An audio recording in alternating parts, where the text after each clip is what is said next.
ada pertanyaan dari teman-teman dari Hijrah Family Farm Borneo. Permisi Pak, mau tanya, kalau mau kirim cacing tanah hidup keluar pulau, bagaimana cara buat karantinanya? Cara buat surat karantinanya Pak, dan apakah karantinanya ditahan 7 hari dahulu atau gimana? Hijrah Farm Borneo, untuk kirim cacing tanah keluar pulau, Anda koordinasi saja ke tempat nanti pengiriman. Jadi kalau dari Surabaya keluar pulau, langsung aja datang ke teman karantina di Surabaya, mau di Tanjung Perak, mau di Juanda, langsung datang ke sana. Boleh saja sih datang dulu untuk tanya-tanya ya. Tapi kalau untuk membawa cacing tanah ini tidak ada persyaratan khusus. Jadi Anda cukup membawa KTP atau kartu tanda penduduk untuk sertifikasi cacing tanahnya. Untuk persyaratan menaikkan cacing tanah tersebut ke alat angkut untuk membawa cacing tanah tersebut keluar pulau. Tentu saja ada biaya pembayaran karantinanya ya. Jadi persyaratan maupun biaya karantinanya nanti bisa dibaca di akhir video. Baik ya. Kita lanjut saja pertanyaan Rindi Agustin. Assalamualaikum Pak, izin bertanya, saya mau ekspor telur serangga. Saya dari Jawa Timur, apa langkah pertama dan di mana yang harus saya datangi untuk persyaratannya? Waduh, ekspor Bu. Ekspor telur serangga, mungkin telur semut, mungkin telur apa ya?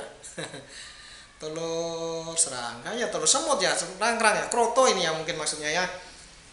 Untuk ekspor ya, untuk ekspor itu sebenarnya kalau hal yang mudah menjadi sulit ya. Untuk impor juga ya, karena harus ada import permit dari negara tujuan ya. Kalau mau ekspor ke Malaysia berarti harus ada izin dari negara Malaysia untuk masuk ke namanya import permit ya. Jadi harus nyari import permitnya dari negara tujuan. Kalau Malaysia ya ke Malaysia.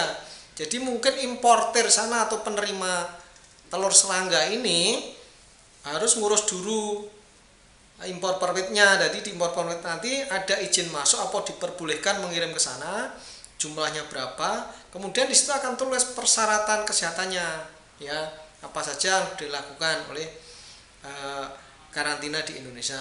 Begitu ya, pertanyaan import permit. Kemudian setelah ada import permit, nah nanti teman-teman karantina, karena ini hanya telur serangga mungkin kroto, akan langsung disertifikasi ya, tanpa harus ada SKKH, tanpa harus ada izin dari rekomendasi pengeluaran, tanpa harus ada SATS LN dari kehutanan, karena ini hanya telur serangga, atau bisa juga dibilang itu adalah hama tumbuhan, hama pengganggu ya, begitu. Baik Rindi Agustin, seperti itu ya. Coba Mbak Rindi Agustin datang ke kantor karantina terdekat ya. Kalau ke Semarang silakan datang ke Semarang. Akan kita selesaikan hal ini, karena saya pikir tidak sulit. Yang sulit adalah mencari import permitnya. Pertanyaan berikutnya. Assalamualaikum Pak, apabila akan ekspor bumbu masak yang mengandung material dari ayam, bagaimana cara mendapatkan hasil tersebut? Apa saja sistem yang harus diregistrasi? Wah, ya. Ini ekspor ya. Jadi sesungguhnya kalau ekspor bumbu masak yang mengandung material ayam, itu tidak wajib ada karantinanya. Anda hanya datang aja ke Bea Cukai untuk pelaksanaan ekspornya ya.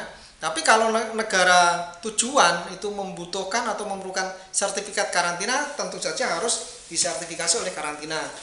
Ada beberapa komoditas itu yang diekspor ke, contohnya ke Amerika seperti pupuk ya.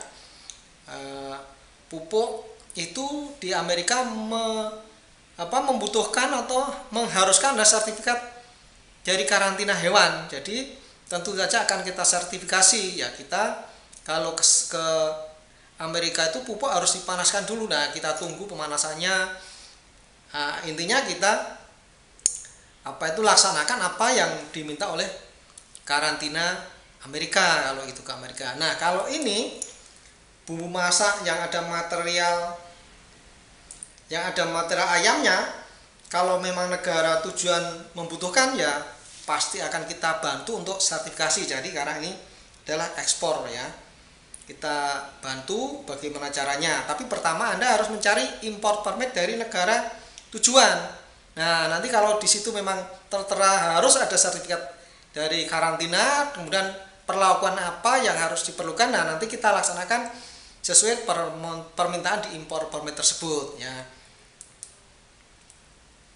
Mbak Mardiana Sari ya, tentu saja akan kita bantu sepenuhnya ya, karena di karantina itu ada yang namanya program kementerian, itu adalah gratiak ya. Intinya kita harus meningkatkan ekspor 3 kali lipat ya, 3 kali lipat ekspor. Nah, kalau ada yang mau ekspor ini kita bantu, kita mudahkan. Nah, akan kita bantu ya, tetapi harus ada import permitnya dulu. Oke ya, Mbak Mardiana Sari. Kemudian dari Muhammad Bahrullah, Pak, kalau kirim lobster air tawar hias ke Sumatera Barat persyaratannya apa saja? Wah, ini saya nggak bisa jawab Pak Muhammad Bahrullah, karena untuk kirim lobster air tawar hias itu tidak ngurus ke karantina pertanian, tapi Anda datanglah ke karantina ikan ya. Ini beda kantor, beda kementerian. Kalau karantina hewan, untuk ngurus hewan atau produk hewan itu ke karantina pertanian, karena karantina pertanian itu ada 2, karantina tumbuhan dan karantina hewan. Lah untuk ikan juga, untuk ngurus kepiting, untuk ngiris udang, ngurus ikan, lobster, ngurus rumput laut, itu ke karantina ikan. Jadi karantina ikan sekarang bagian dari Kementerian Kelautan. Kalau karantina pertanian itu Kementerian Pertanian.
teman-teman semua, terima kasih atas perhatiannya. Semoga apa yang saya sampaikan ini bermanfaat. Saya doakan semua teman-teman selalu sehat, rezeki selalu banyak, mengalir terus-menerus, selalu berbahagia, di mana saja selalu dilindungi Allah, dan semoga Indonesia menjadi lebih baik.